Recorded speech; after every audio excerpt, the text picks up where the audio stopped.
Say again? That's up to you.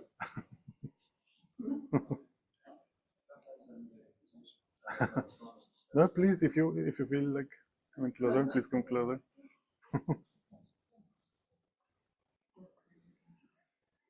So very warm welcome everybody joining online, and hello again those who are at Tushita.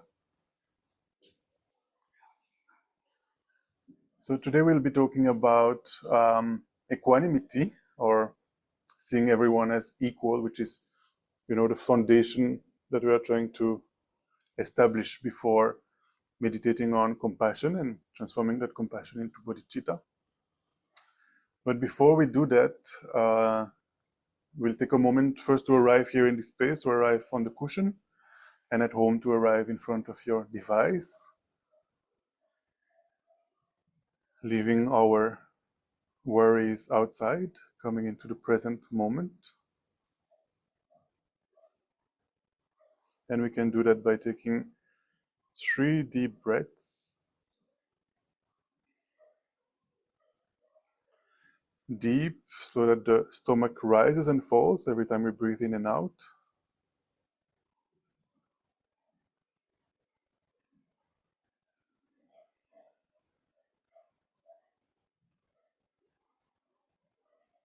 As we breathe in, trying to refresh our attention. As we breathe out, trying to relax.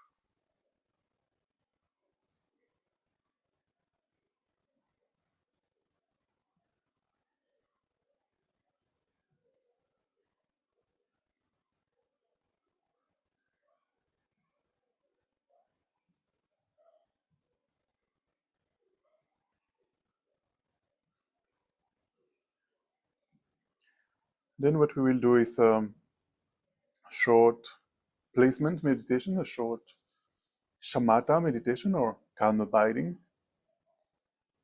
For a few minutes, I'll just quickly remind you of the instructions in case it's been a long time. So the first thing we want to look at is the body posture. And ideally, like we are all doing here, sitting on the floor, that's the ideal. But if at home you're sitting on the chair, it's also perfectly fine. Just make sure you're not leaning against the support of the chair, not leaning forward either. You can place your feet both flat on the floor, leaving a little space between your legs. If the floor is too low for your feet to be flat on the floor, you can place a cushion underneath. And for those who are sitting on a cushion on the floor, of course, the best would be the full lotus posture. That means having both feet on top of the opposite leg. That might be a little bit challenging. That might be, make sure you're not pushing your body. Make sure you're sitting comfortably so you can sustain the posture. So you can simply sit cross-legged, or in a half lotus, or even the way they sit in Myanmar with one leg in front of the other. All of these are conducive for meditation. Traditionally, we place our hands in the Dhyan mudra, or the concentration mudra. You have your right hand on top of the left. The 2 thumbs are slightly touching, and this mudra rests in your lap, allowing some space between your body and your arms. The back is straight, the body is upright. You can imagine that there is a string pulling from the crown of your head, keeping your body upright. And while the body is upright, the spine is straight. At the same time, the shoulders are even and relaxed. You can easily turn from left to right. The body is not stiff. The neck is aligned in the continuation of the spine. You can very gently tilt the head forward, not too much.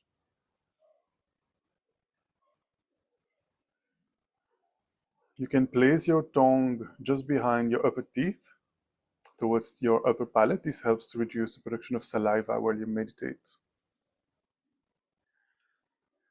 Finally, for the posture, we keep the eyes slightly opened. Not wide open and not completely closed, just slightly opened, allowing some light to enter. This helps to keep us alert. This posture is known as the Buddha Vairochana 7-point meditation posture.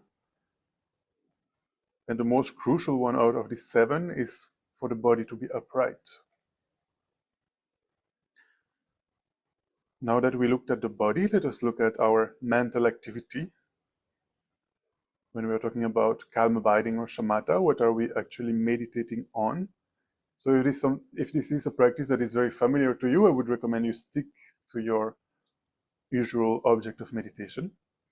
But if this is something relatively new, I would suggest to use the breathing sensation as an object of meditation. For instance, you can use the breathing sensation at the entrance of the nostrils, trying to place all your attention as you breathe in and out at the entrance of the nostrils. You will feel that there's a tactile sensation there. Perhaps as you breathe in, you will find that there's like a cooling sensation. As you breathe out, perhaps a little bit warmer sensation you can observe there. So try to focus not on the body part as such, but on the sensation, the feeling that is there as you breathe in and out. We will try to remain single-pointedly on that breathing sensation or any object you have for shamatha for 5 minutes. But you will see that during those 5 minutes, we tend to get distracted. The most common ways we tend to get distracted is with mental excitement and mental laxity or dullness. Mental excitement, basically, it is our thoughts. We start thinking about our plans for tonight or something that happened earlier today, and therefore we lose our object of meditation. We are distracted. The second way we tend to get distracted is with mental lethargy or dullness or laxity. And typically on a Monday evening, this happens. After having spent a long day at work, we come here, we sit, we relax, we try to meditate, but the mind sinks, we fall asleep, we start daydreaming, and therefore we also lose our object of meditation. So the good news is that there are 2 antidotes that we can train in using so that we counteract these distractions. The 2 antidotes are called introspection or alertness, and the second one is mindfulness. Introspection or alertness, you can imagine it as an agent in the background of your mind that is looking at your mind, that is checking, what am I doing? Am I meditating? Am I concentrating on my object of meditation? Or am I distracted with excitement or lethargy? And the moment introspection or alertness realizes that the mind is not focused on the object of meditation, we make use of the second antidote. The second antidote, mindfulness, its role is to bring the mind back, to remember the object of meditation. Wherever the mind is distracted with thoughts or lethargy, mindfulness brings the mind back onto the object of meditation and making sure it remains there. I always use the analogy. You can imagine it as if you have a pet dog at home, the dog runs away. Introspection will notice that the dog is gone. Mindfulness brings the dog back home, and you can also imagine, closing the door so that he remains at home. It's a little bit similar to what we are doing with our mind. So let us try this for about 5 minutes, making sure to use the antidotes.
gently come out of the meditation.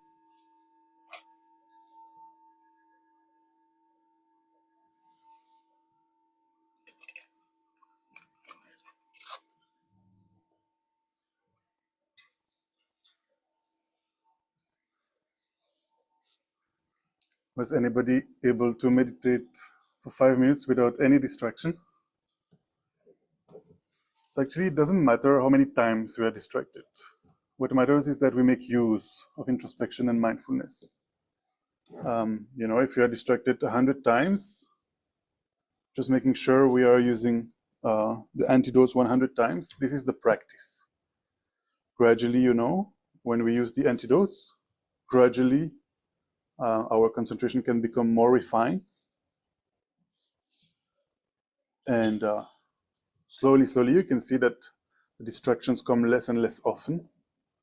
And the goal of the practice, the goal of shamatha, is when we can actually sit for at least 4 hours, remaining concentrated on a single object without not only any distraction, but also like a total serviceability, pliancy of both the body and mind, so that 4 hours actually feel like just one moment. You don't feel like you have spent 4 hours. So it seems very far away when we are now, in this modern day digital age where there are notifications and distractions all over the place. But if we make the effort to every day, take at least a few minutes, what matters is the consistency. If we repeatedly every day try to sit a little bit like this, then gradually you will see that maybe now you're distracted every 10 seconds, and you will see that gradually after a few weeks, a few months, a few years, you will see that from 10 seconds, okay, now I can meditate 15 seconds, 20 seconds without distraction, and so on and so forth, and gradually build up. So let us talk about and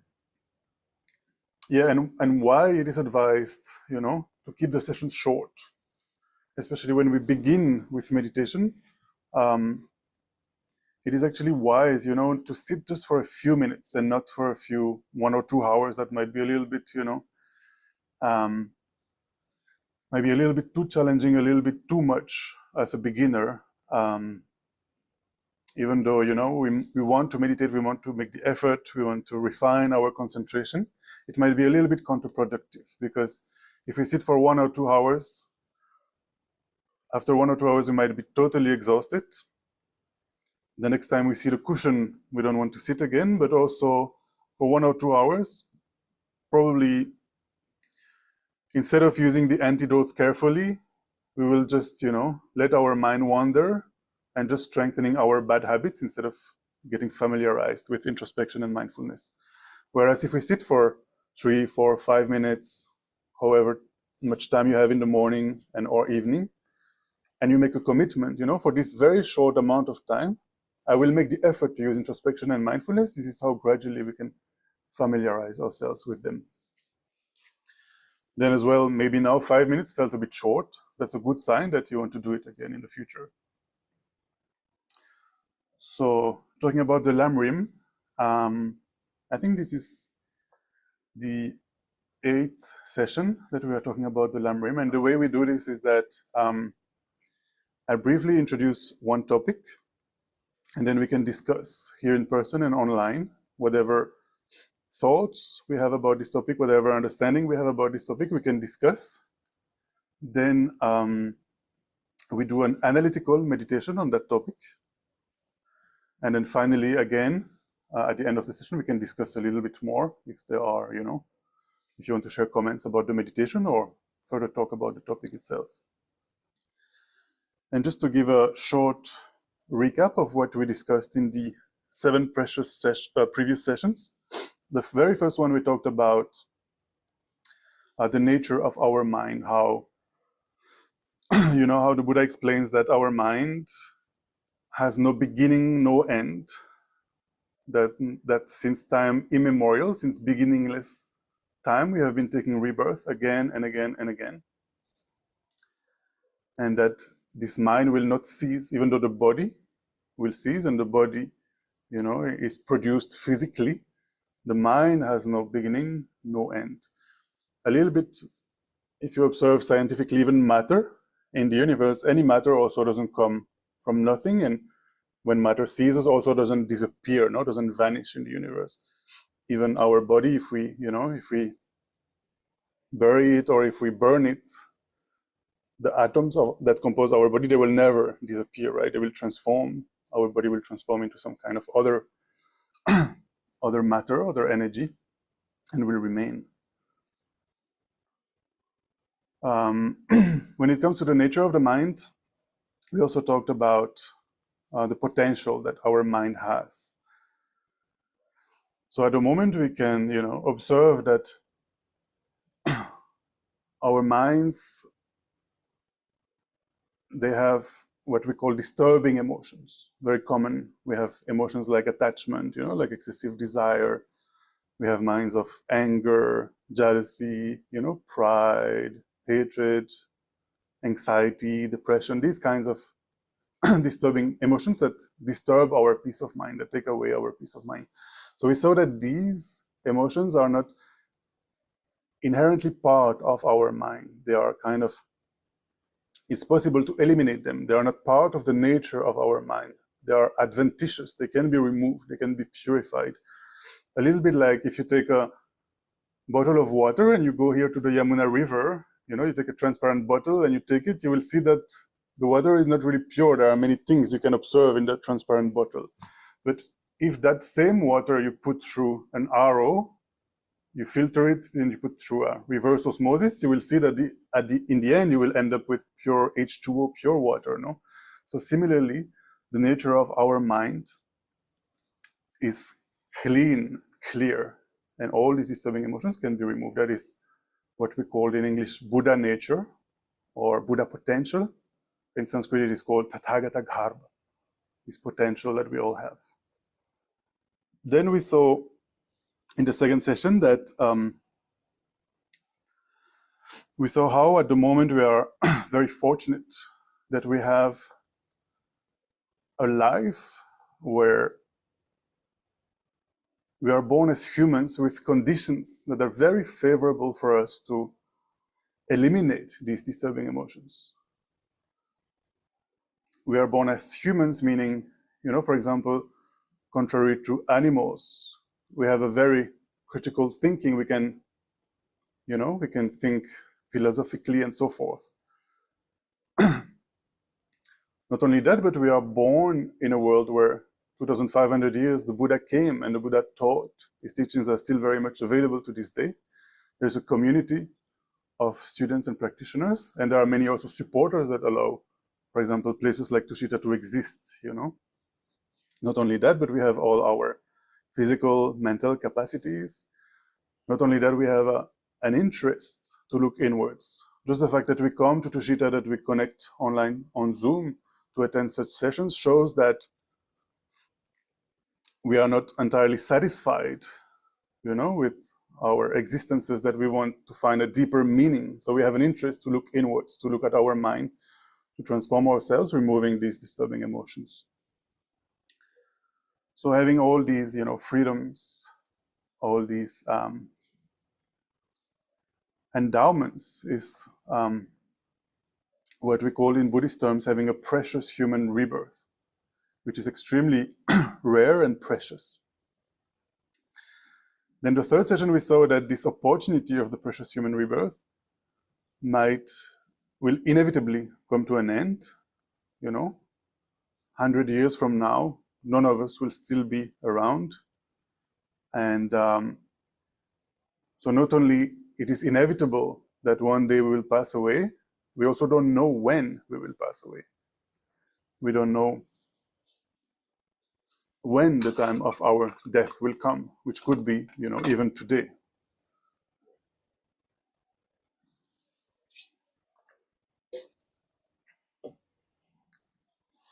And we saw that at the time of death, the only thing that will actually benefit us is not whatever possessions we amass in this life. It is not our friends and relatives. It's a process that we are passing through alone. The body shuts down, then only the mind's journey continues without any of our possessions, friends, families, and so forth. So the thing that can really help us at that time is whatever much practice we have done, whatever much learning of the mind we have done to accompany us, to carry on to the future. Then we saw that in our daily lives, we tend to go for refuge in very mundane, worldly things. For some people it is food. Some people, whenever there is a difficulty, turn towards alcohol, relationships, all kinds of things we turn to, or TV, to make us feel comfortable. But we saw that all these things are not really reliable and not very satisfactory.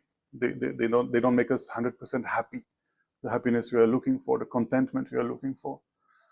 But we saw that there is one refuge that we can really rely on, which is the wisdom that purifies our mind from our disturbing emotions. So the wisdom is, the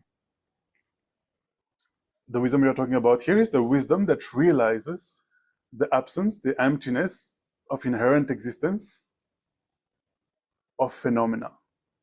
We have a very strong, solid sense of a real existence. When we apprehend this ball here, it feels like outside there, in and of itself, there is a ball there made of this and that is this and that shape, this and that color, and we feel it is inherently there in and of itself, independently from anything else, like objectively it exists there from its own side.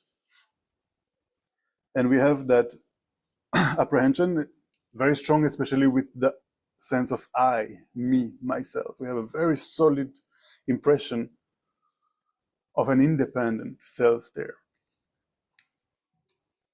So seeing the opposite of that, seeing the absence of an intrinsic existence, the absence of an objective existence, seeing that things are dependently originated, that things are subjectively existing, not in and of themselves,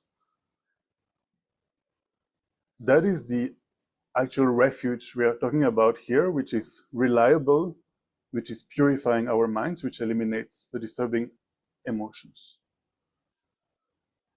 And that is a refuge that will never, deceive us. Then we had a session about karma, the law of cause and effect. We saw that everything we experience, today in Delhi is quite hot. Coming here to Tushita, we feel, the breeze of the AC there. So in that session, we saw that this is the result of some positive or virtuous actions we have done in the past. Similarly, there might be a power cut and this AC stops. And then we feel hot, we start sweating and so forth. So this would be, if it makes us uncomfortable, this would be the result of a non-virtuous action we have accumulated in the past. We saw how the actions, the positive actions we engage in result in unpleasant experiences. The positive actions result in pleasant experiences. The negative actions result in unpleasant experiences.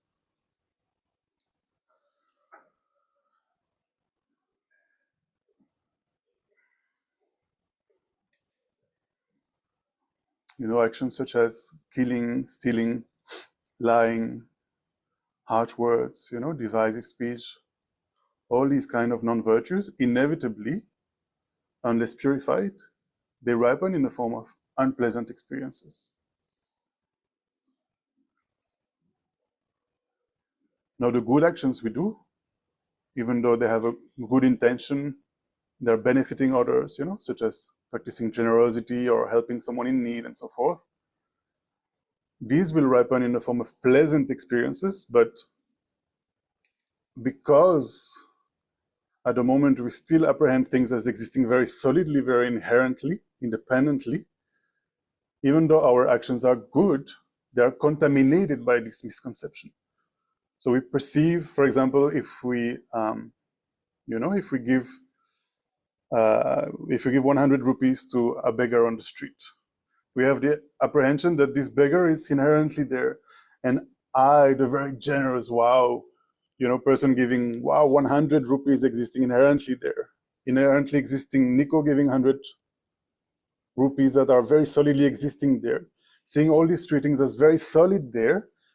Yes, the result is positive, it is a good action, and it will result in pleasant sensations, but within what we call samsara in Sanskrit, or cyclic existence, meaning we don't have actually a control, what ripens, what kind of karmas ripen when. Our experiences are dictated by the karmas we have accumulated. And we have accumulated these karmas because of our disturbing emotions that are all rooted in that misconception, misconceiving things as existing inherently. So, even right now, we cannot choose whether all of a sudden a positive karma might ripen and a friend will come here and give us all chocolates, or a negative karma will ripen and there is a power cut or something like that. We don't have a choice, and that lack of choice, that lack of freedom is precisely what cyclic existence is, what samsara is, a lack of control. That is precisely what the misery of samsara, of our existence, is at the moment.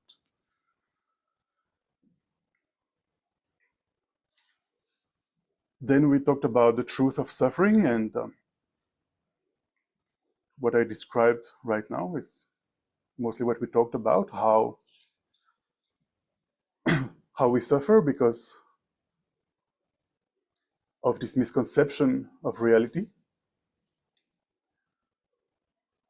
conceiving things as existing truly, and especially with regards to the self. We have this very strong sense of I, me, myself, that then we feel that this I is the center of the universe.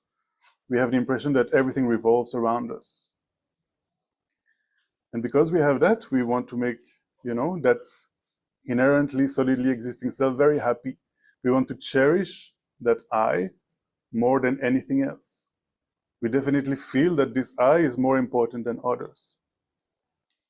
And all our other afflictions, disturbing emotions, delusions, come from that. Anger, attachment, jealousy, pride, and so forth. And all these emotions, they lead us to engage in all sorts of actions. So finally, 2 weeks ago, we talked, as an example of afflictions, we talked about attachment, how, attachment or desire exaggerates the qualities of the objects we engage with. And we were talking about, we took as an example the new iPhone 17, how having attachment to that new iPhone 17, going to sack it the date it comes out, making a big queue, perhaps fighting in that queue, and, ending up engaging in negative actions such as deceiving people in the queue by jumping the line, or, stealing the phone or something like that. So this is how attachment hurts us, and all these negative emotions, disturbing emotions, inevitably they make us engage in non-virtuous actions that inevitably will ripen in the form of unpleasant experiences, experience of suffering. And even if they don't lead us to engage in negative actions, non-virtuous actions, while they are there, disturbing emotions, by the very definition, they disturb our mind. Already just their mere presence make us suffer, disturb our mind.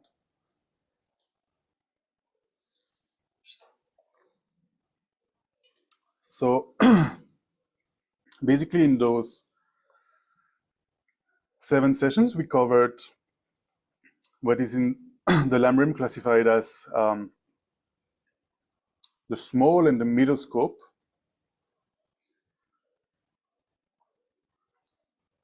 Basically, until now, we talked about, we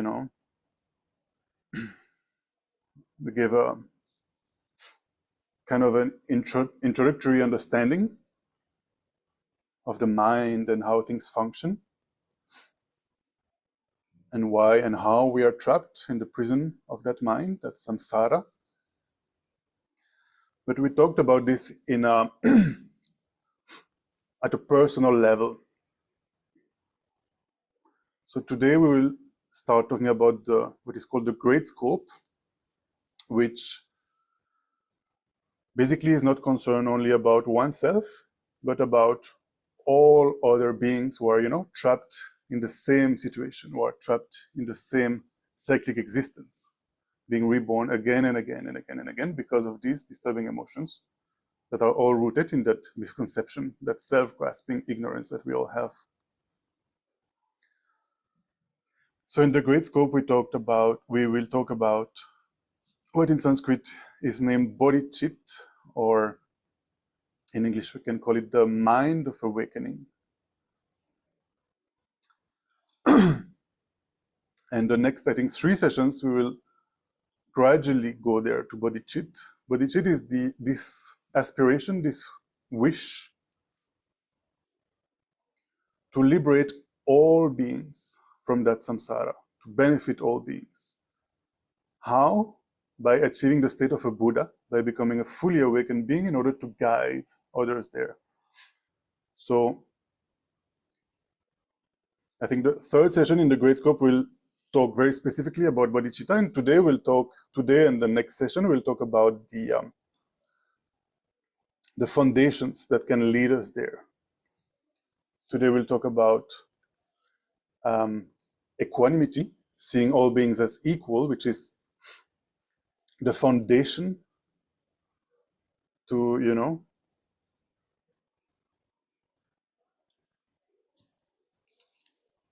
Venerable Geshe Dorje Damdul, how he puts it, he says that, when we want to build a beautiful castle of bodhicitta, that special mind, that wishes to help all others by achieving awakening, first we need to level the floor. You cannot build a castle on a land that is completely uneven, no? You need to lay the foundation. So this is the foundation. Before we talk about compassion and bodhicitta, we need to have an even ground, which is this equanimity, seeing everybody as equal. This is what we will talk about today. And then the next session we'll talk about compassion as such, which is the cause for bodhicitta. And then future sessions we'll see how to, put that into practice.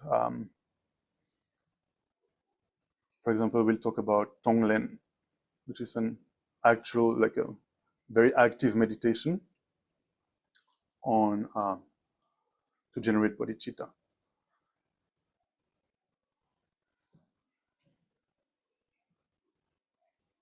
So when we talk about bodhicitta, it's actually a very, beautiful and inspiring topic, which is also very important because it is you might have heard about the different paths, the different Buddhist paths. And, so far we have talked about samsara, nirvana, how our emotions, disturbing emotions come about, how the wisdom can eliminate them, and so forth. So this would lead us to a individual liberation or nirvana. Now, when we talked about bodhicitta, why it is so important is because it is the entry door. It is like the gateway to the Mahayana vehicle, which is the vehicle that all the Buddhas, used to reach there.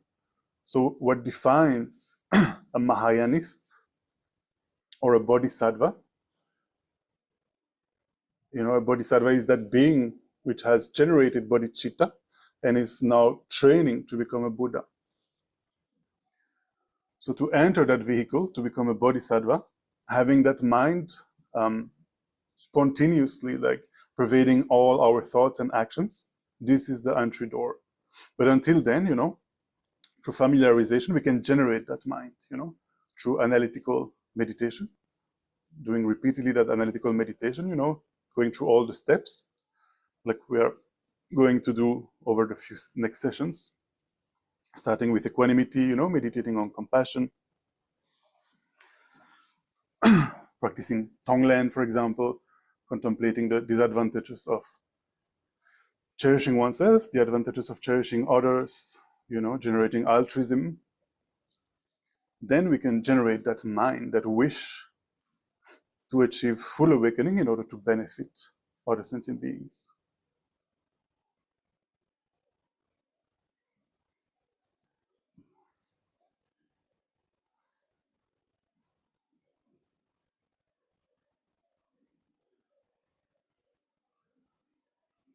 And that mind is important because,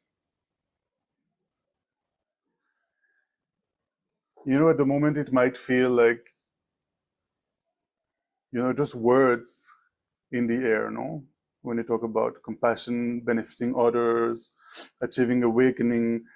But if through familiarization, we gradually open our heart to the reality that not only we go through, but all beings, and that heart opening becomes so intense that, we kind of can feel the suffering of others, it becomes unbearable. That in itself can give us the courage, the fuel that we need to, for example, achieve calm abiding. It seems very difficult to be able to focus for 4 hours and every day making the effort to concentrate. But when that compassion, when our heart becomes so open to the realities of others, and when the suffering of others becomes unbearable, we want it to stop, that can be the fuel that can give us the courage to actually have the rigor to sit every day, to achieve good level of concentration, then through familiarity, realizing a spontaneous bodhicitta, and then gradually on the path, realizing the wisdom of the emptiness of objective existence of all phenomena again and again. Gradually we can eradicate, we can remove our disturbing emotions, attachment, and so forth. We can transcend reality and achieve that state of full awakening in order to guide beings. So the entry door to all of that, of that vehicle is bodhicitta, and the cause of bodhicitta is compassion. Of course, before we talk about compassion, we have to talk about equanimity. When it comes to the importance of bodhicitta, I would like to read a short quote from Kyabje Chachwal Rinpoche, who was a very revered Lama. He used to say, when you practice the teachings of the sutras and the tantras, the altruistic bodhicitta of aspiration and application is crucial because it lies at the very root of the path, the very root of the Mahayana vehicle. Just to have this is enough. Just to have bodhicitta is enough. But without it, all is lost. So this, in other words, what Chachwal Rinpoche is saying is that, when we generate that compassion leading to bodhicitta, all the rest will unfold. Of course, it will take effort and time, but we will have the courage, we will have what it takes, to do the work on our mind. But if we don't have that, if we don't have that strong compassion and bodhicitta, then even sitting becomes difficult. Making effort is very difficult.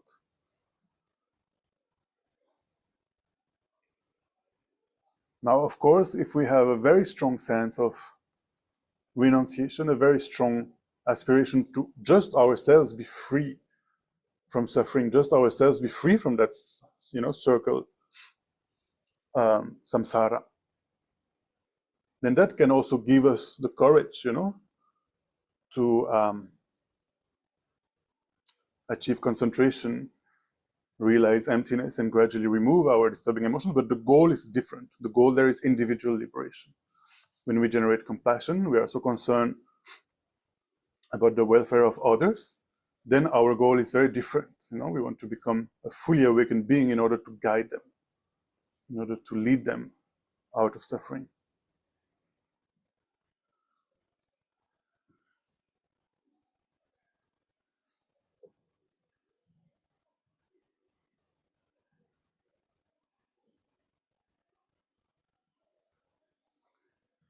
Okay, now specifically talking about equanimity, what we are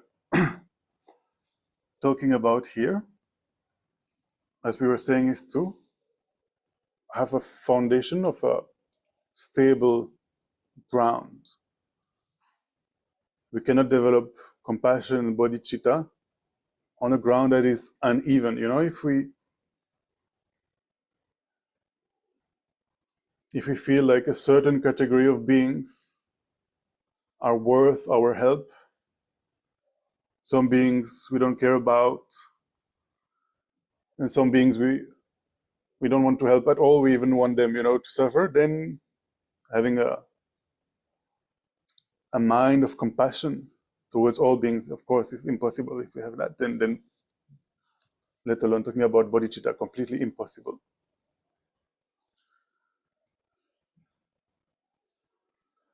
Lama Yeshe, who is the co-founder of Tushita and the whole FPMT together with Lama Zopa Rinpoche, he used to say that if you reject only one sentient being, then it is impossible to generate bodhicitta. Forget it. Just one sentient being.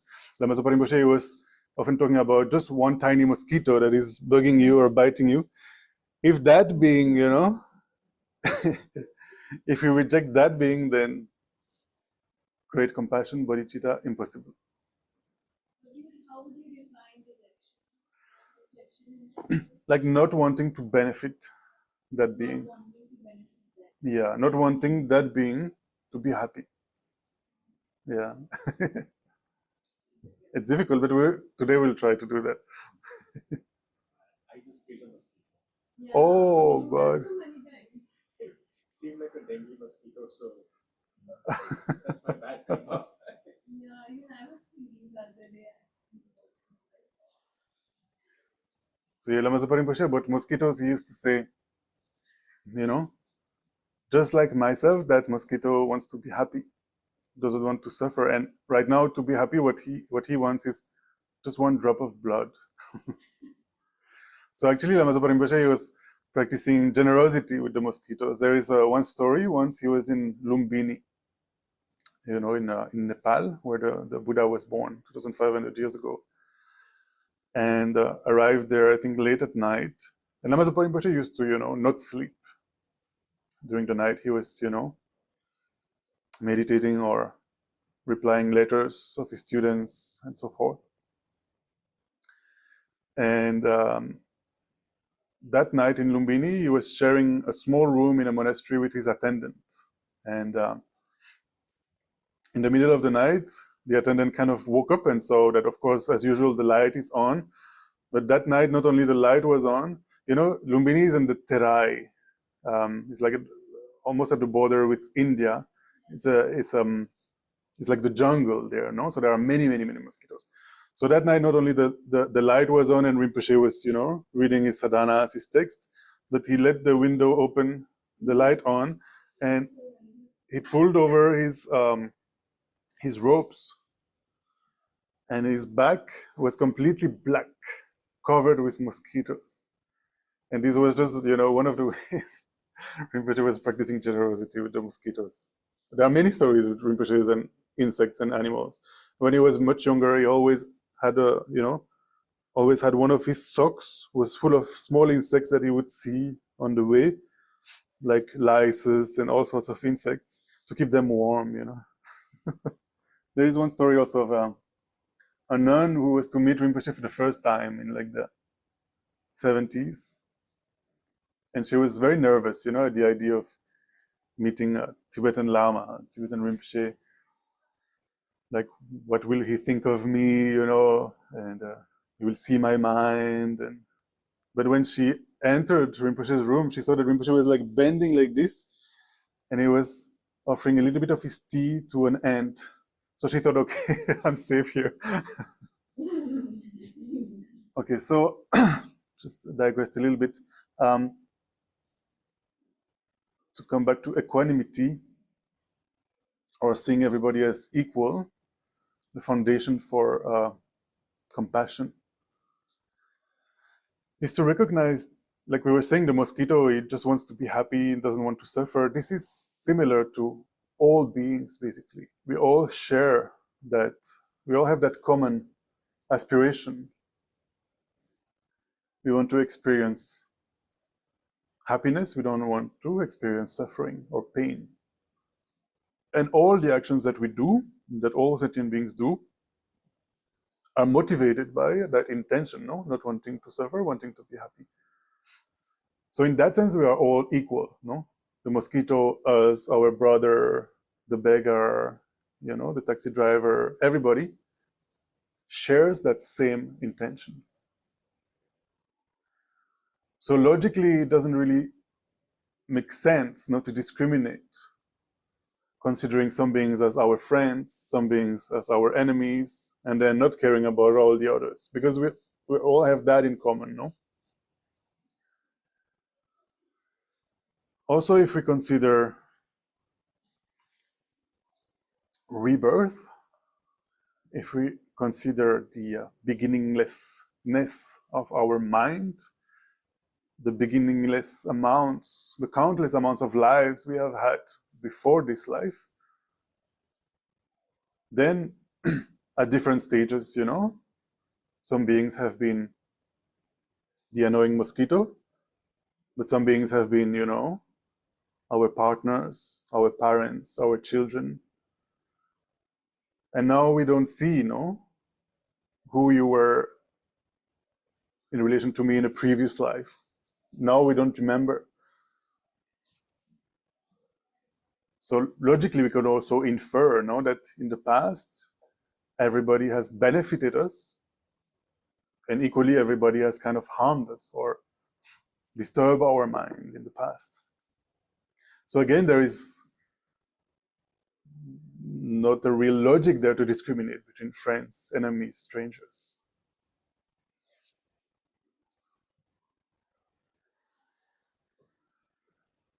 Maybe that's enough of my blah blah for now. And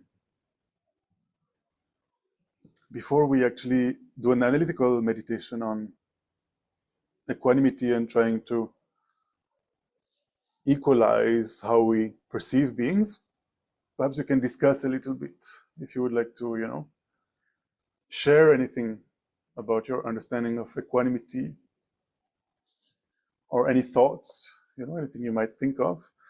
I think online you have the possibility to simply unmute, and here we can share that mic so that the people who are joining online can also hear. Anybody would like to say anything? Don't be shy. There's no... Any thoughts about what I've been talking about, and especially equanimity, seeing everybody as equal? Yes. Question that I always share in every group, because for me equanimity also means I'm equanimous towards what I'm doing, and this leads to compassion. Like this is for me, it's very closely related to compassion.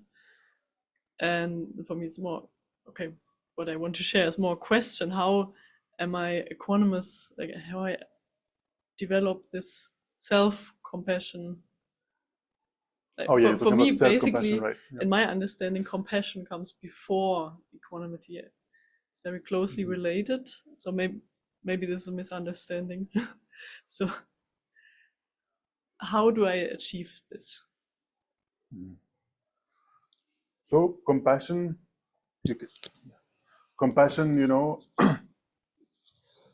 strictly speaking, we define as, wishing others not to suffer, wishing others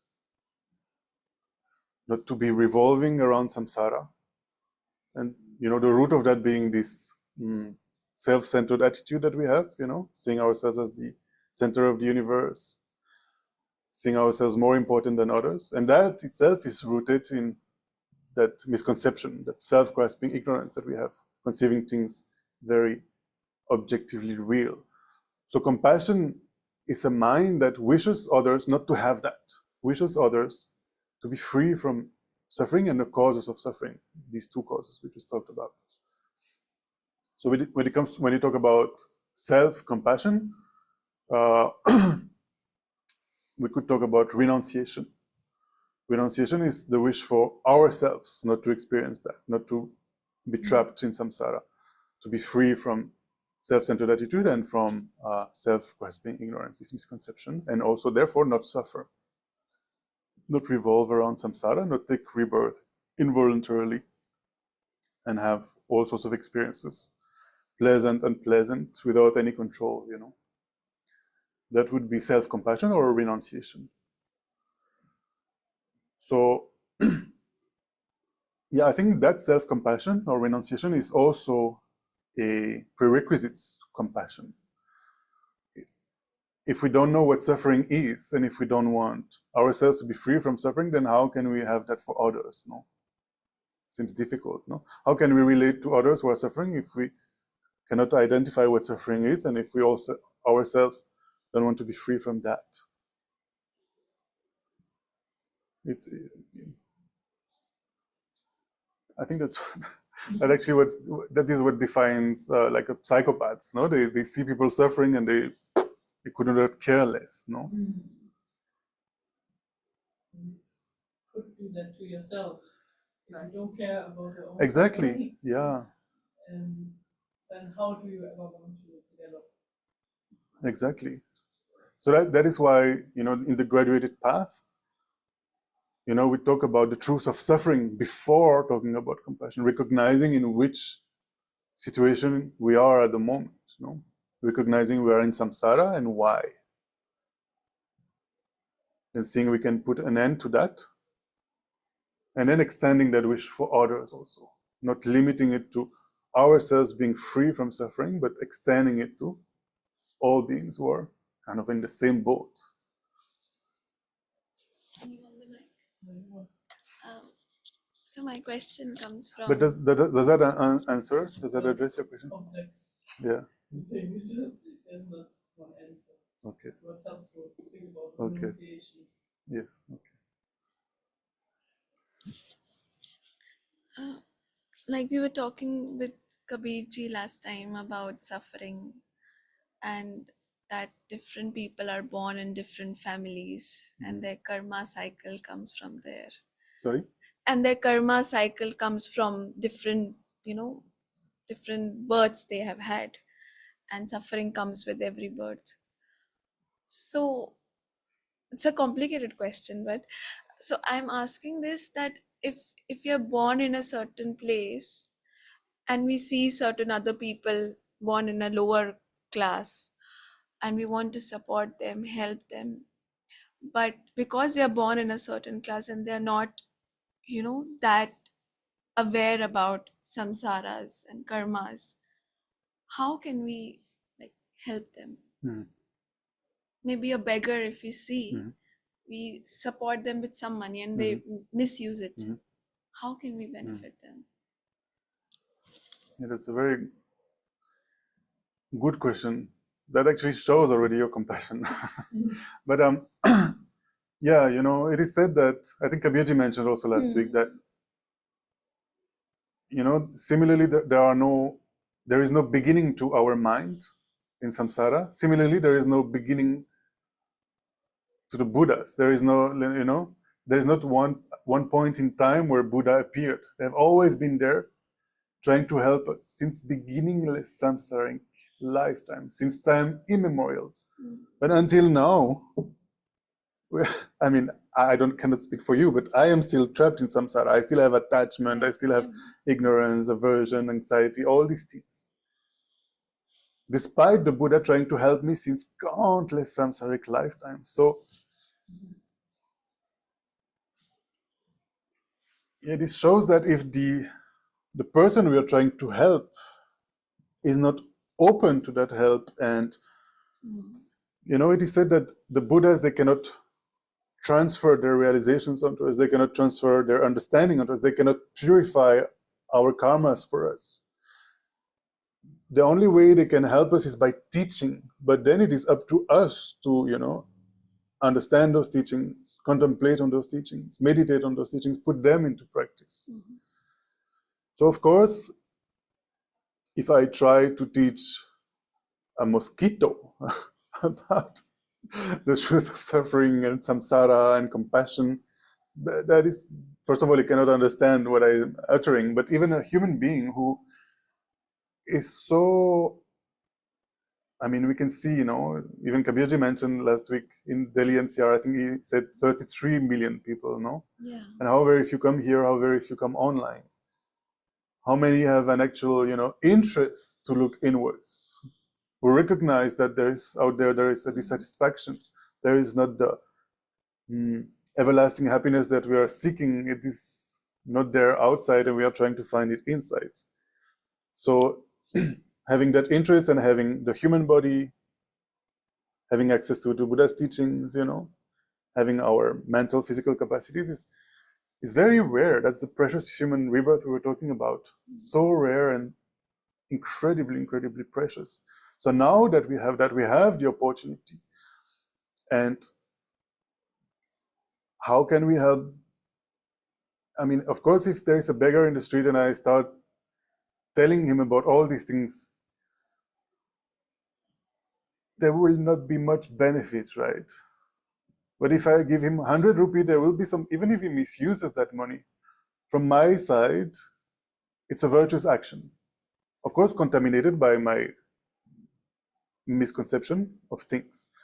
But still, it is a virtuous action that in the future will ripen in a good way. But also, I'm creating kind of a karmic connection with that person. Once I invited one of my teachers to Paris, and before that teacher would teach, I was so excited to show him around. He was not very much interested. He just wanted to teach. But still, I managed to convince him to take a boat tour, on the river there, the Seine River, to go around the city. And every time there was another boat, in the other direction, he would wave at all the people on the boats. And I was puzzled, this is something I would do as a small child, And then he looked at me and he said, just by doing that, they see a Buddhist monk in robes, it kind of creates a connection. So perhaps in the future, their karma will ripen, their conditions will come together so that they can receive teachings on the Buddha Dharma. And then eventually, study, contemplate, meditate, and transform their mind, purify their mind from disturbing emotions. That answers your question? Absolutely. Yeah? Okay. It does. Yeah. Okay, Yeah, of course. reply.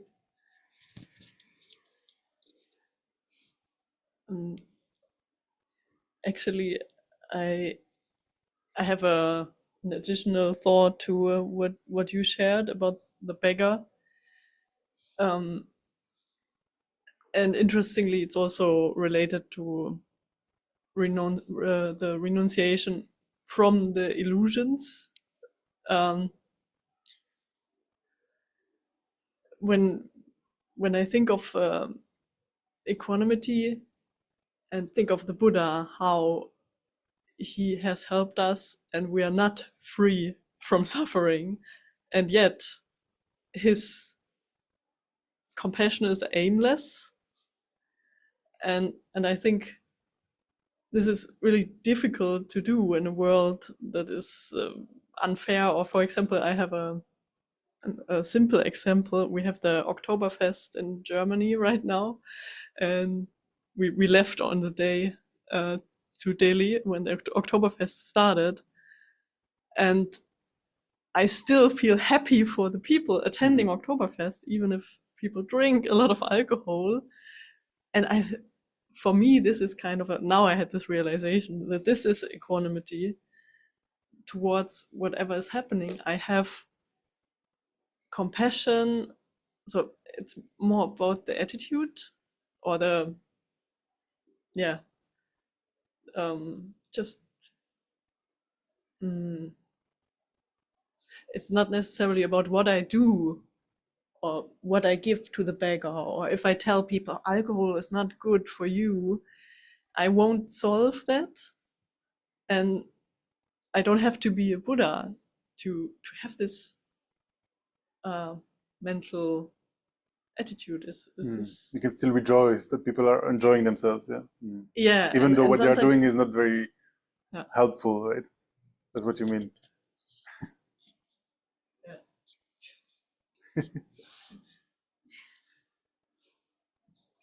I have another question about equanimity. When we can try to meditate on that with visualization, and even already this is hard to visualize all beings as being equal.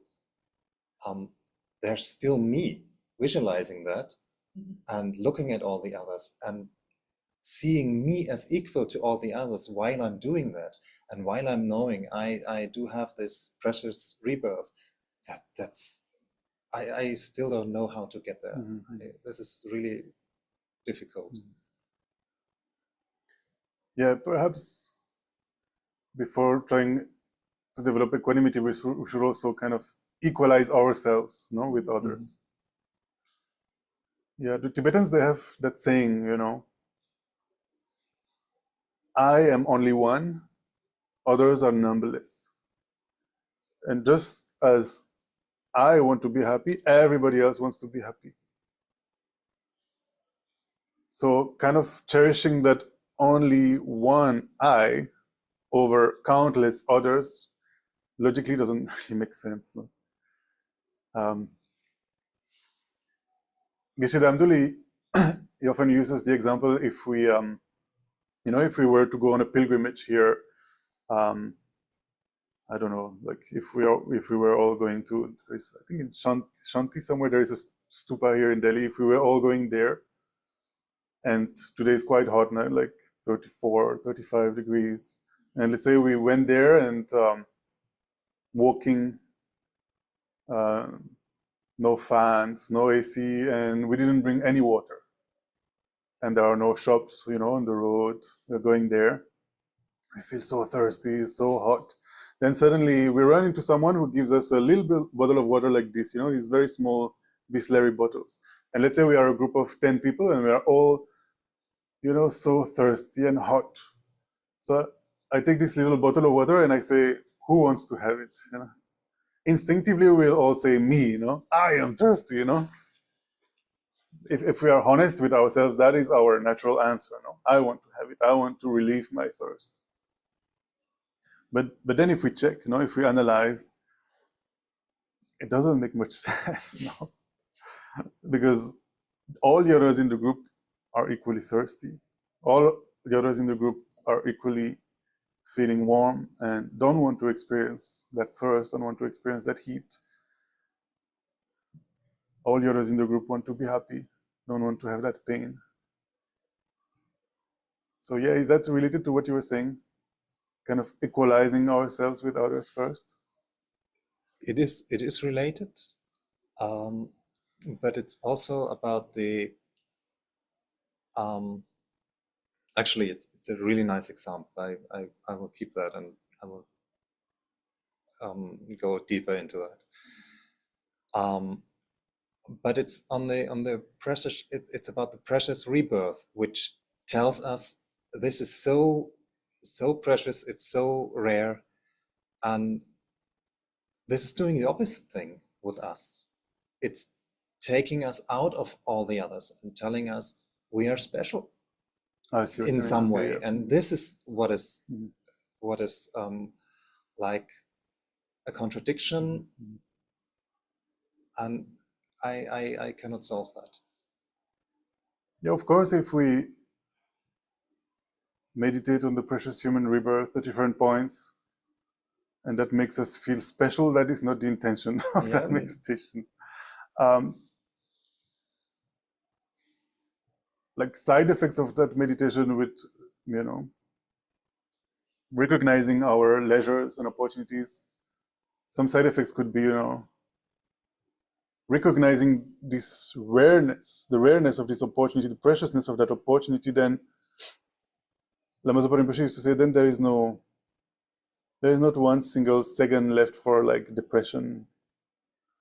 You know, if we were to realize how precious and rare this opportunity is, there is not one single second to waste. Especially if we contemplate that we will die and we might die the next second. So,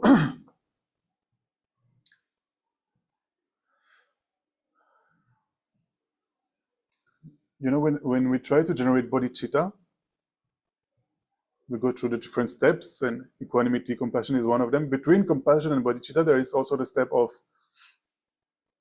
the altruistic intention, or we can call it the extraordinary intention that takes responsibility. Compassion is this mind that wishes others to be free from suffering. Great compassion is wishing that all sentient beings are free from suffering, including ourselves. So now that altruistic intention is taking responsibility that I myself will free all others from suffering. This is between compassion and bodhicitta. Making the commitment that I myself will do that work. So how does that work is that because we recognize that at the moment we have that precious opportunity.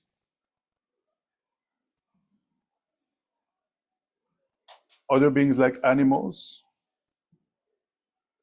people who are living in countries that are at war, for example, people who are suffering from acute sicknesses, people who are suffering from poverty, they don't have that. So it kind of strengthens our compassion. It's unbearable that they don't have what we have. They don't have the opportunity to transform their mind. Some of them don't even have the capacity to think about this. Some people don't have time. Some people don't have interest. So this can strengthen our compassion, and recognizing that we have that precious opportunity, that precious human life. Then for them I will make the effort to purify my mind and achieve full awakening in order to guide them. Because only as a fully awakened being will I know exactly what they require to progress. You know, I was taking the example of my teacher waving at the other boat, or Lama Zopa Rinpoche feeding the ant or feeding the mosquitoes, keeping the lice in his sock and going around the stupa, you know, to try to, for that being to accumulate some merit that will in the future perhaps serve as causes, you know, to have a precious human rebirth and be able to do that. You know, there are stories of, you know, somebody who's like reciting sutras in a monastery, and a bird hearing that, just hearing that, in the future ripen in the form of human life, where that being was able to understand these sutras, you know, these teachings of the Buddha. So, yeah, meditating on precious human rebirth should not give us a sense of pride or feeling special. Anyway, we already have that impression that we are special, because we have this impression that we exist very inherently, very solidly. We have the impression we are the center of the universe, that everything revolves around us. We have the impression that ourself is more important than others. So we already feel special, even without meditating on precious human life. But yeah, the purpose of meditating on precious human life is for us to basically not waste time, you know, to study the teachings of the Buddha, to meditate instead of going to Oktoberfest, for example. That is the purpose of meditating on precious human life, without wasting time, basically. Because we, you know, inevitably we will die, and then if in this life we didn't, you know, do at least some transformation in our mind, then who knows when will be the next precious human life. Could be eons, no? But in this one life, if we recognize that we have it and that it is short, if we put in the effort, then we can actually achieve something. So maybe it's about understanding that the precious human life gives us opportunity, and not a being different from the others. Yeah, we're all Just same. opportunity. Yeah, all sentient beings are kind of like in the same boat because of this misconception that things exist inherently, because of that self-centered attitude, all these afflictions, all these virtues and non-virtues we engage in, all these ripened karmas that are the result of those. We are all going through the same since beginningless time.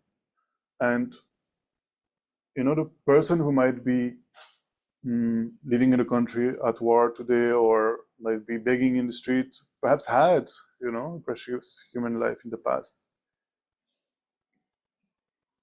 So it is rare and precious, but yeah, actually also not that, I cannot say that. I mean, that beggar perhaps had it in the past as well. Perhaps failed to use it properly and passed away before he could transform his mind. And then again, samsara is also about going from high to low constantly. That is also the truth of suffering. Sometimes we are reborn as a, prince. Sometimes we are reborn as a beggar. Sometimes we are born as a deva. Sometimes we are born as a preta. And there's nothing special about that. It's all samsara. But, yeah, us having all these freedoms and endowments, recognizing that, can really help our compassion grow. Recognizing the dogs in the streets of Delhi don't have that, but recognizing they also have a mind, recognizing they also want to be happy, don't want to suffer. At the moment, they don't have the opportunity to purify their minds, but still we want to help them. So we can create karmic connections so that in the future we can help them, or, there are all sorts of things we can do, or just having them in our mind to develop compassion already, that's amazing. Even if we are not practically doing something, if it just helps us to open our heart to others, incredible.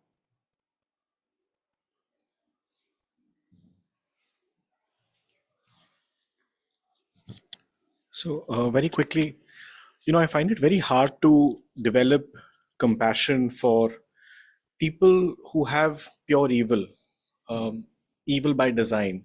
So when we spoke about the mosquito is just doing its dharma, right? It's just doing what it has to preserve itself. Self-preservation is its motivating factor.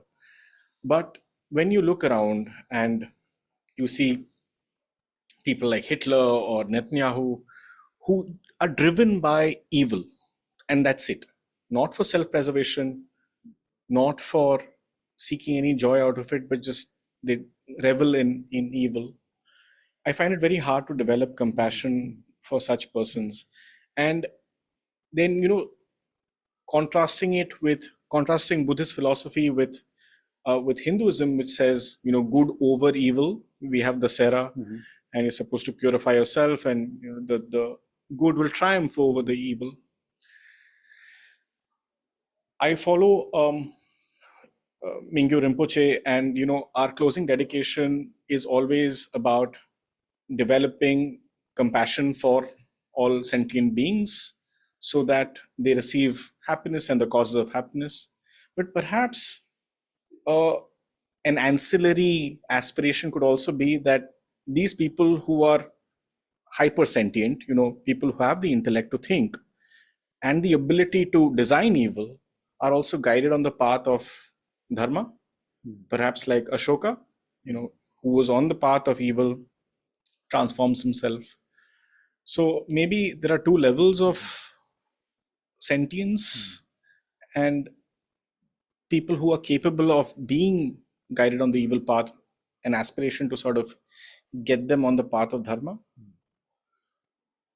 So it's good to contemplate on equanimity, actually, especially the meditation we will do. I think will be very beneficial. So, when we started talking about the graduated path, the Lamrim, the first thing we saw is the the nature of the mind. No, besides it being beginningless, endless, we also talked about Tathagata Garb, the nature of the mind, the Buddha nature, the potential that the mind has, that all the evil minds that we have, like malice, or cannot think of the English words right now. Vices. Hmm? Vice. Yeah, vices like malice or covetousness, greed. Sadist. These kinds of evil minds that we have, they are not inherently part of our mind. They can be abandoned. So not only that, but people like Hitler and Netanyahu, why are they acting like that? What do you think? Why are they doing that? I really don't know. If we check, that is why these meditations are so great, especially this meditation on equanimity. For that is, or you take a rapist, for example.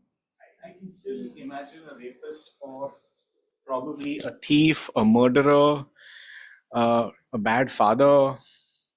I can imagine all of these things, but evil at that level, where there's no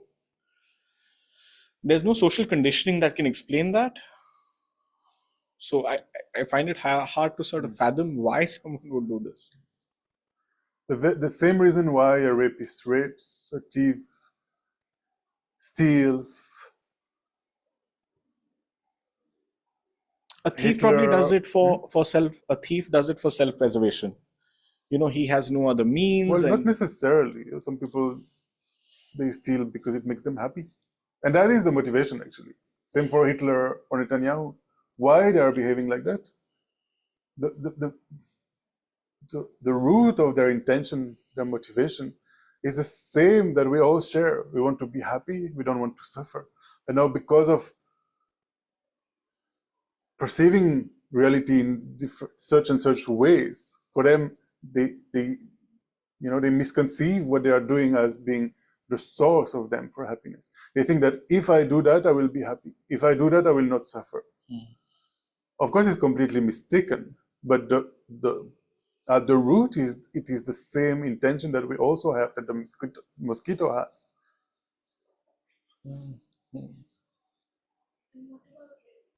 Same. Why somebody rapes somebody? They think they will get pleasure from that. Maybe they do. Sometimes people in our country, we've seen rapists earning different very horrifying. Yeah.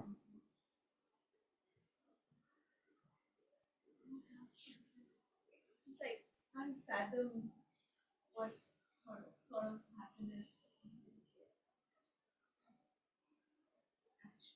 Why do we do anything at all? Is because we want to be happy and not suffer. And now, because we have different understandings, different misconceptions, we do different things. No, some people go to Oktoberfest.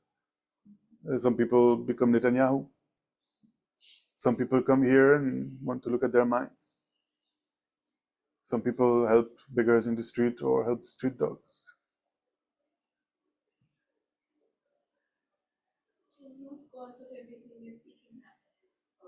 I mean, that's the root intention that we all have, the common intention that we all have. We want to be happy, we don't want to suffer. But I think, the root of all our problems is misconceiving things as existing inherently, objectively, solidly out there. That is the very source of all our problems, the very root of all our problems.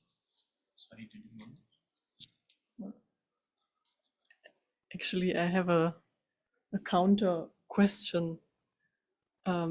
Instead of asking what do they want, wouldn't it be more useful to ask how would I like to feel about them? And this can't be compassion. Like, it's kind of my understanding. I would like to understand it in order to accept it, but I don't think this is the compassion we are looking for, we are talking about here. Kind of the, and I think this was also your question. Maybe there is a path for them. Yeah. This might sound a bit extreme, but the yogis or the bodhisattvas, in the case of a rape, would have compassion for both, the victim and the perpetrator. Maybe it's a little bit too extreme example. Maybe we can take Netanyahu, but it's also very extreme. Very extreme. What can we take? I think, let's say somebody who has a precious watch and a thief. That's maybe less extreme and we can relate more easily. So a bodhisattva or yogi will have compassion for both the thief and the person who lost the watch. So basically what happens is that the thief, motivated by his disturbing emotions and mainly attachment, desire to possess that watch, covetousness, engages in the non-virtuous action of stealing, taking something valuable from someone else. And by doing that, he's accumulating non-virtuous karma, right? He's engaging in a negative action, in an action that is non-virtuous. That karma is left as an imprint on his mind that inevitably in the future will ripen in the form of suffering.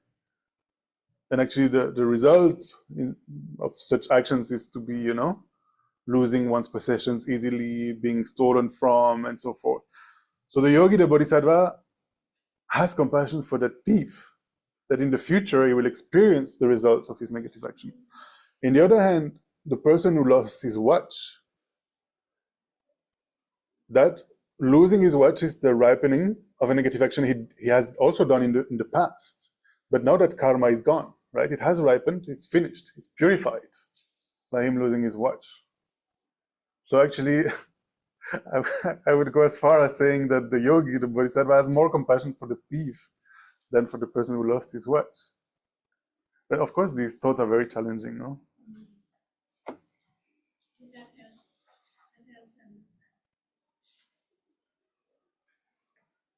I would like to add, relationships are like mirrors, and each relationship reveals what you are inside. So you can be equanimous by seeing people as your teachers, even your enemies, even evil people, and show them compassion, because that is what we are trying to cultivate in our own nature. Yeah, that is very So interesting. Could you that's hear? what So sorry, I'm just repeating because people could not hear you properly. So you were saying that like people are also our mirrors, no? They reveal our inner nature, who we are inside. Yeah, they're revealing who we are inside, no? Like mirrors. Yeah. So sometimes, yeah, somebody is doing something, what you're saying, somebody is doing something, and we see that and it disturbs us, so we recognize that we also have that, no? And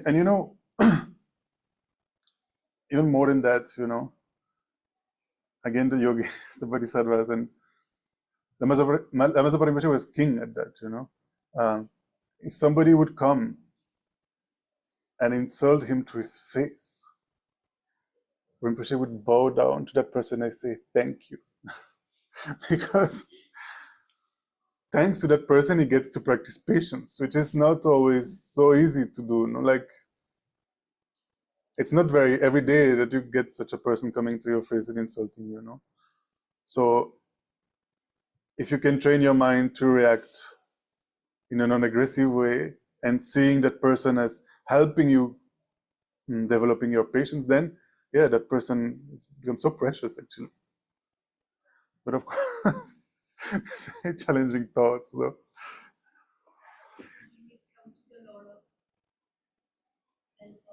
compassion, Mm. and realization. Mm. In Where is the mic? sometimes it's also a karmic action Mm. that if somebody is insulting you, they are decreasing your karma and increasing their Of karma course, yes. Yeah. unknowingly. Yeah. Kin, you wanted to add something to that? I was just repeating because we could not hear you very well, but maybe No, you did. no, it's just that I heard this from Jiddu Krishnamurti, he's a big philosopher. Oh, okay. Okay, Krishna. So Yeah. he said about this. Okay, okay. And Tara, I see that you've written in the chat. If you want, you can unmute yourself and speak up because, yeah, I don't know.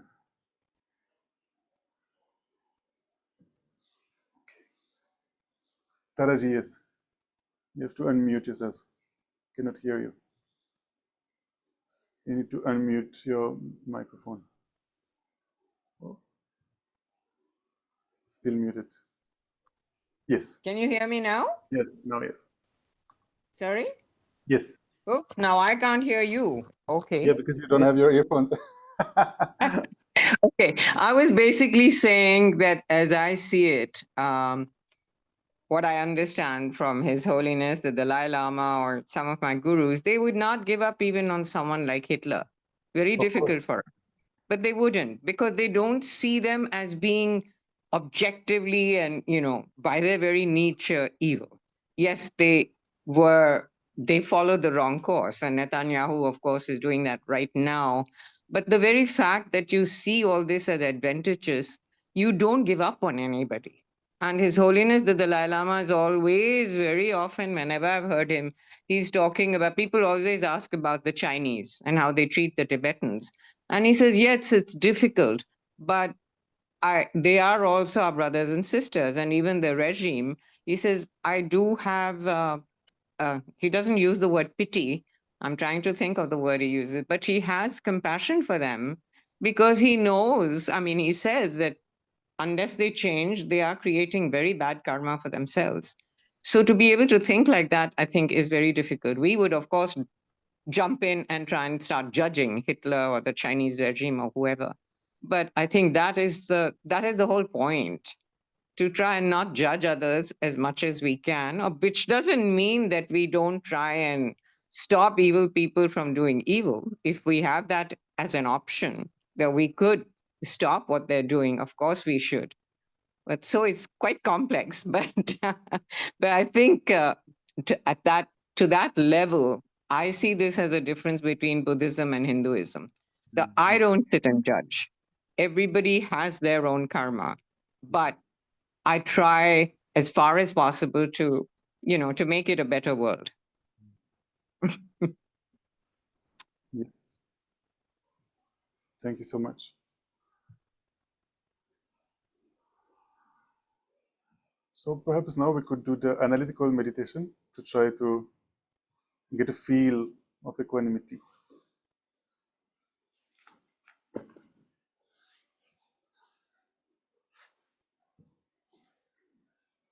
So again, we can just simply, come back to the cushion we are sitting on or the chair we are sitting on. Coming back for a few slow breaths and deep so that the stomach rises and falls as we breathe in and out. Refreshing our attention as we breathe in and relaxing as we breathe out.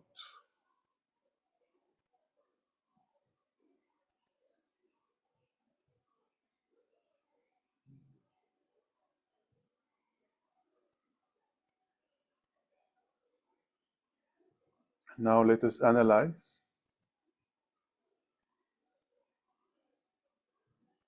If we truly want to generate a motivation of helping others, if we really want to benefit others, if we want to dedicate our spiritual practice for others, wanting to achieve awakening for the sake of others, wanting to develop this beautiful mind of bodhicitta. First, as our basis, we need to develop the attitude that sees every being as equal.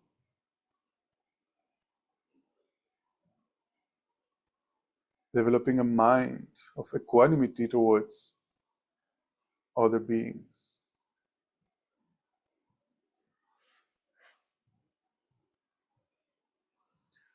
So to do that, let us do a small exercise. In the space in front of you, visualize three people that you know personally.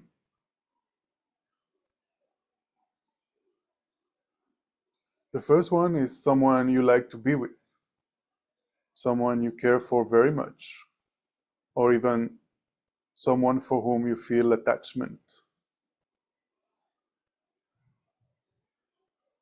Try to visualize that person as best as you can in the space in front of you.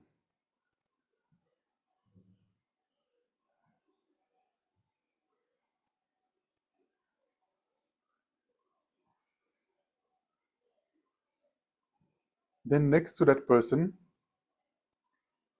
bring to mind someone you find disagreeable, somebody you feel some aversion for, or somebody that you feel is annoying.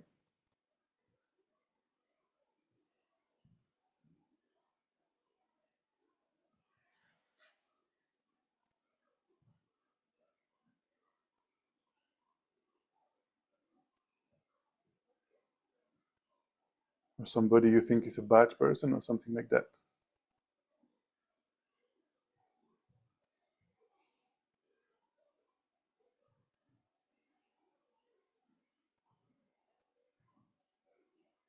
So one person you like very much and one person you dislike.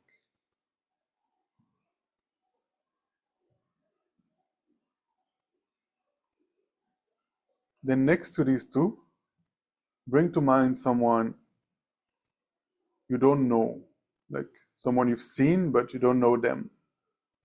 Someone you've seen but you feel indifferent towards them. You do not really care about them, like a stranger that you've just seen somewhere.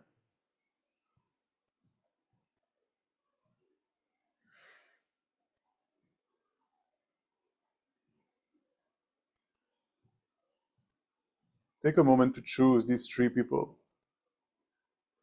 and visualize them just in the space in front of you, next to each other.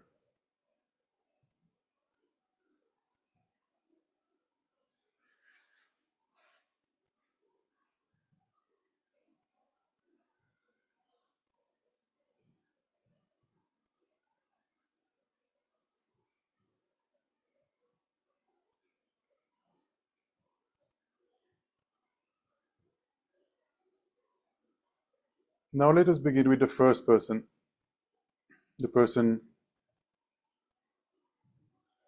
that we like, the person we hold as dear. Simply ask yourself the question, why am I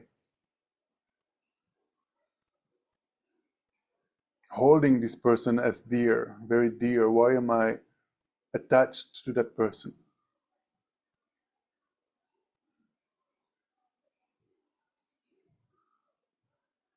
Why do I care or like that person?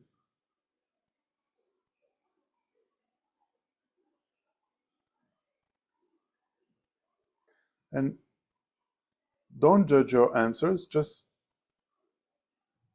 kind of listen to what your mind is answering.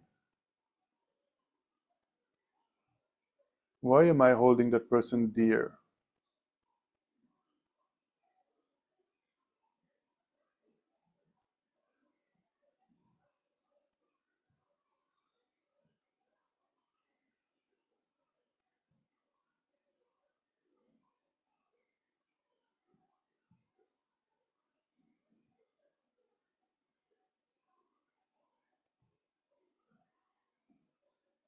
Then bring to mind the second person, the person you dislike, that you find disagreeable.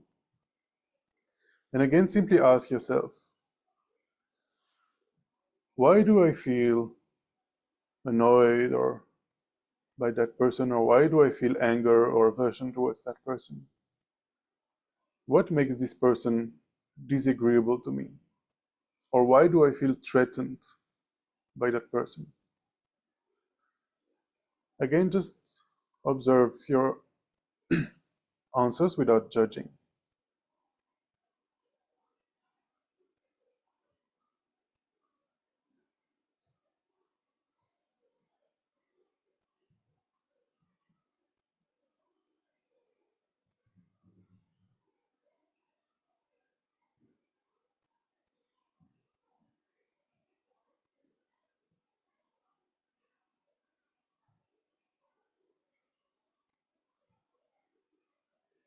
And then we think of the stranger, the person we don't know. And again, ask ourselves, what makes us so indifferent about this person? Why I don't really care about them?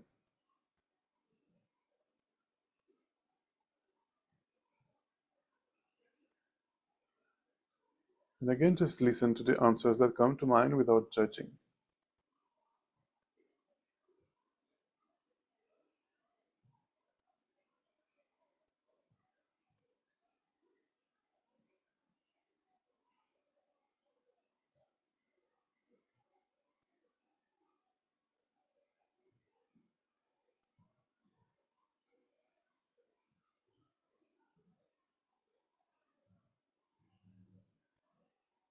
Then looking at these three answers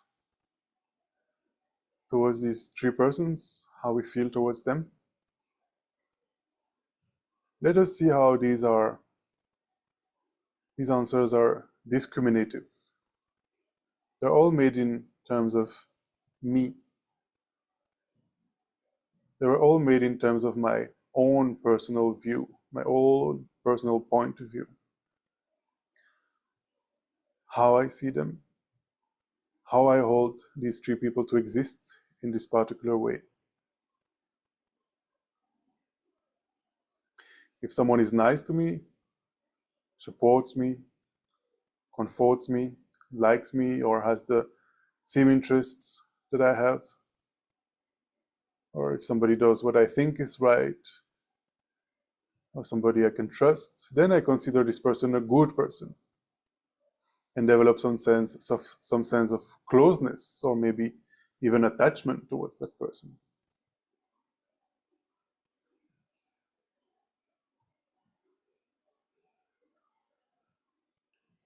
On the other hand, if somebody interferes with my happiness, if somebody criticizes me or judges me or talks behind my back or takes away what belongs to me or does things that I consider to be bad things, then I see this person as disagreeable. I can even develop anger towards that person and hold that person distant from me, like an enemy.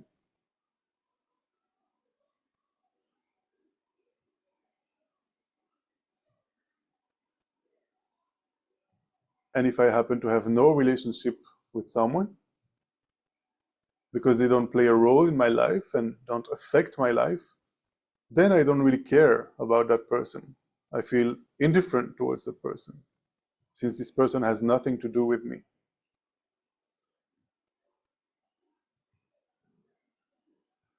Let us meditate and recognize how these three categories, friend, enemy, stranger, are like a creation of our own mind.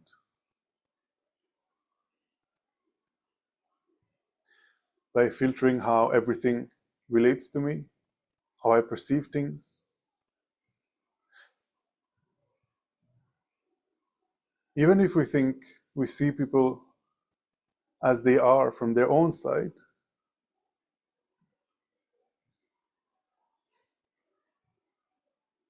what we see is actually totally subjective. the way we perceive them.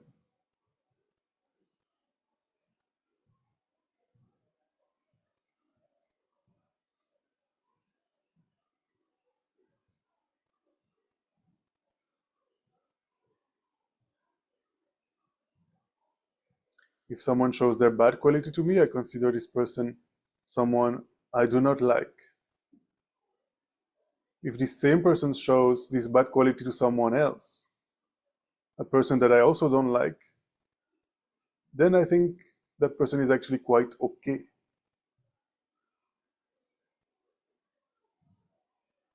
If that person is doing something bad in relation to me, I don't like that person, but if they do that in relation to my enemy, then maybe that person is okay, they're helping me. So we can see the subjectivity of this categorization.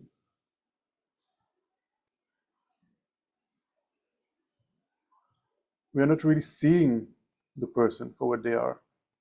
We just see subjectively. Let us reflect for a moment how our mind creates the friend, the enemy, and the stranger, and how our emotions of attachment and aversion and indifference towards these three people are actually not coming from the persons, but created by our mind.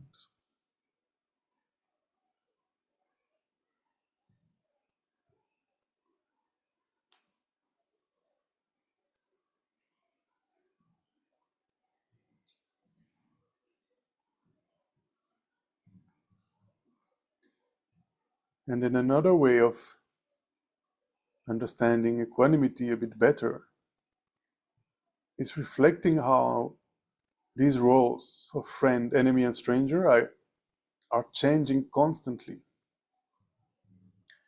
It takes so little to change the situation.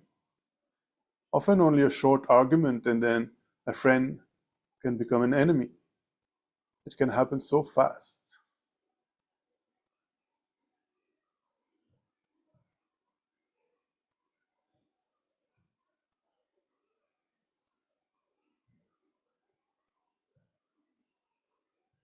Try to contemplate in your mind how one person in a short time can be a stranger, then become a friend, and then become an enemy.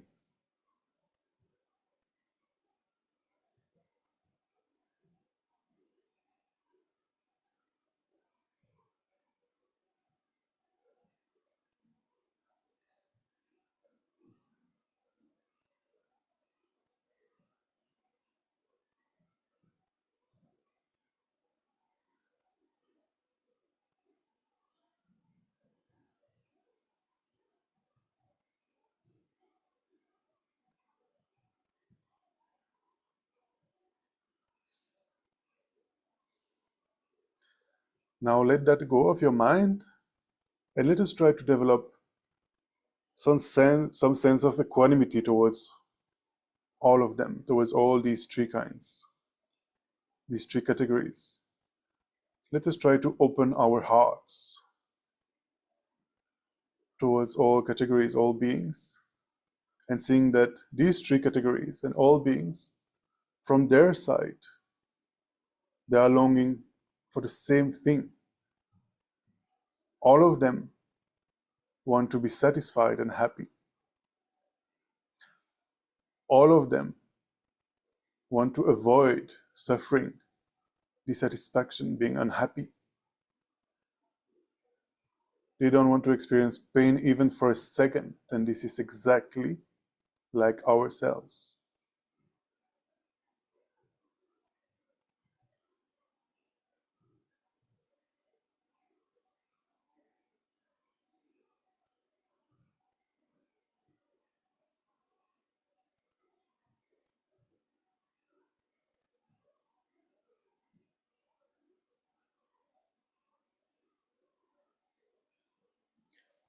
See if you can bring up this attitude of equanimity, not holding any of them closer or distant, but seeing them as equal in being sentient beings that are worthy of being loved, worthy of achieving the happiness that they are looking for.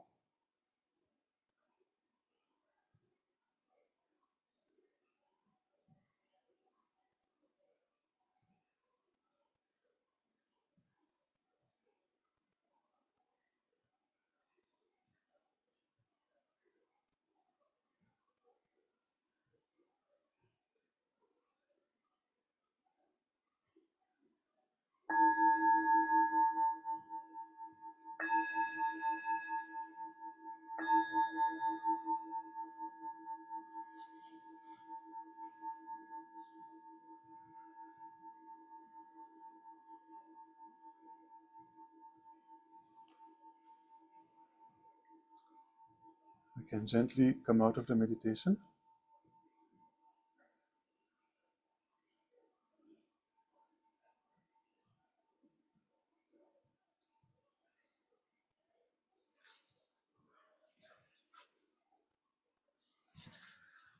And if anybody would like to share anything more about equanimity or about this meditation, if it helped you,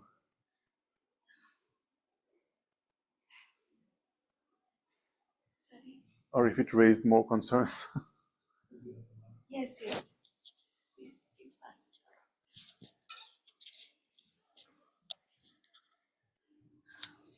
I think we just had one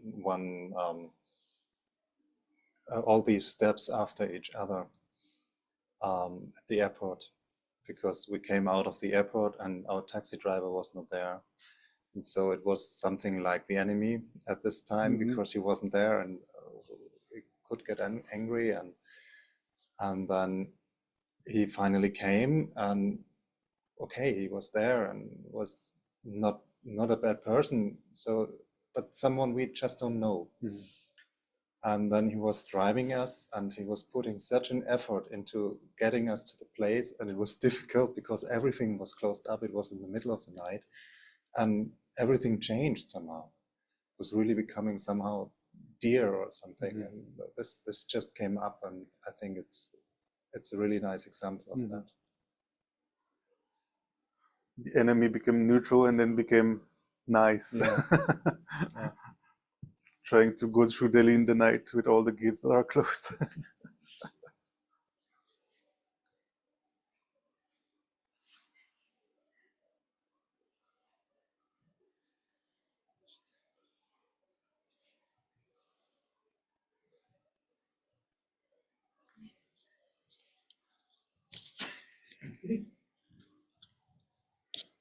So the enemy in my mind is my brother, because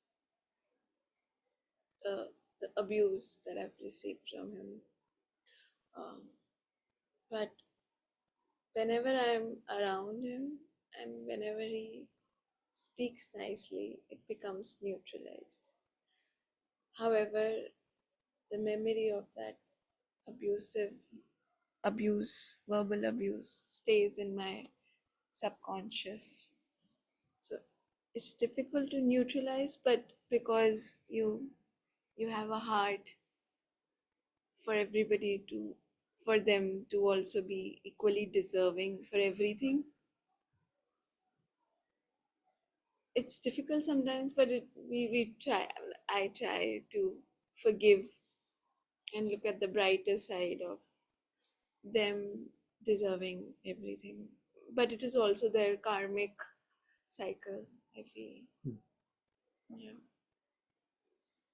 Yeah, it's very challenging, but yeah, if you know, Arya Shantideva, he was a scholar and saint at Nalanda University in present-day Bihar.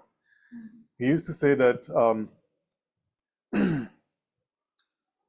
through familiarization, there is nothing that remains difficult. Like by doing again and again these kind of meditations, then gradually, we can forgive.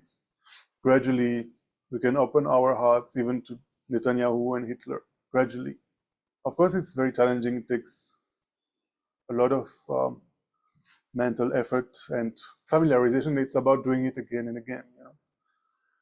In Tibetan, actually, the word for meditation is gom, and the best literal translation of gom is familiarization. You know, doing again and again. You know, to to generate bodhicitta, to generate compassion and bodhicitta, because since time immemorial, the object of our attention has been, you know, our own happiness, our own pleasure.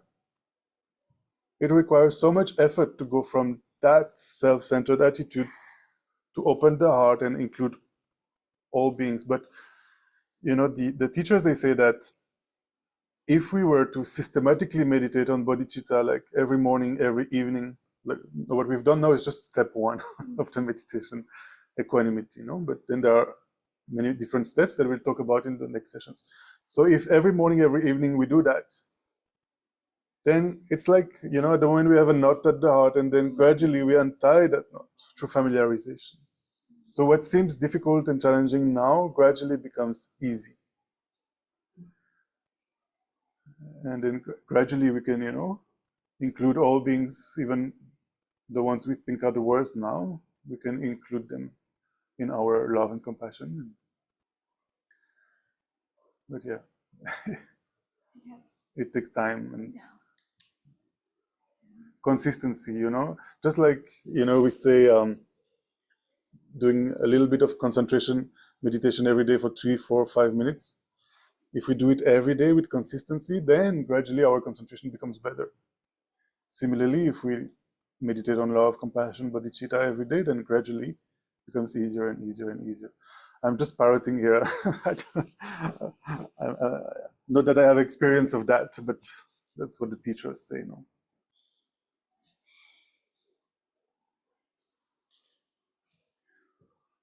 Okay, thank you very much, everyone, for joining this session. And to conclude, we can just take a moment to, you know, direct that, you know, the energy of our discussion here, the energy of our contemplation, meditation. Let us dedicate that energy so that we may soon, very soon, develop the minds of equanimity, compassion, great compassion, altruism, empathy, and bodhicitta, the wish to become fully awakened in order to benefit others in the best way, in order to guide them. And may those minds that have already arisen in us never diminish, but always increase, as well as the minds of wisdom, the wisdom that sees reality as it is. May whatever understanding we have of that never diminish, but always increase, so that we may soon, very soon, become fully awakened Buddhas and be able to guide sentient beings, all of them, without leaving one single mosquito aside.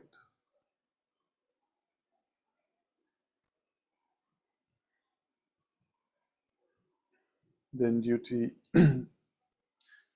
the merits we have accumulated in this session, all the merits we have accumulated in the past, all the merits we will accumulate in the future, let us also pray that our teachers, such as His Holiness the Dalai Lama, have very long and healthy lives, so that they may continue to teach and guide all the beings who are interested.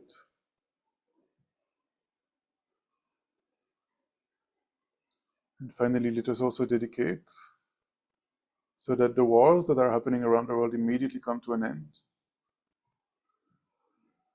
May there be no new war. May there be no famine. May there be no epidemic. May there be no financial crisis. May there be no disasters of the elements, natural catastrophes.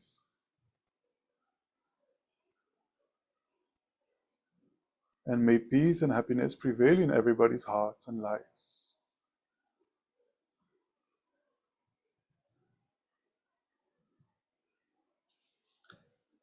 Thank you very much, everybody, for joining.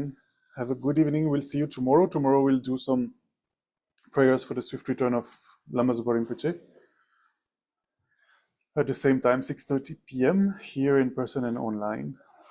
We'll follow the advice of His Holiness the Dalai Lama of reciting a particular text that is called Chanting the Names of the Noble Manjushri, which describes the qualities, of Arya Manjushri and the qualities of Lama Zopa Rinpoche. And Wednesday we have our online debate class, same time, only online. And then also every morning we have our 9 a.m. online meditation, Monday to Friday. And next week, I think Monday we'll have Ajirji will be back. I don't know if you met him last time. He gave a session on the 9 stages of shamatha, or the 9 stages of calm abiding meditation. He's a very experienced meditator, long-time meditator. So he's in Himachal now, but he's coming back, I think, this weekend, and we'll be guiding a meditation here next Monday. And next Tuesday, I think we'll have a Dharma movie night. We didn't have for a long time.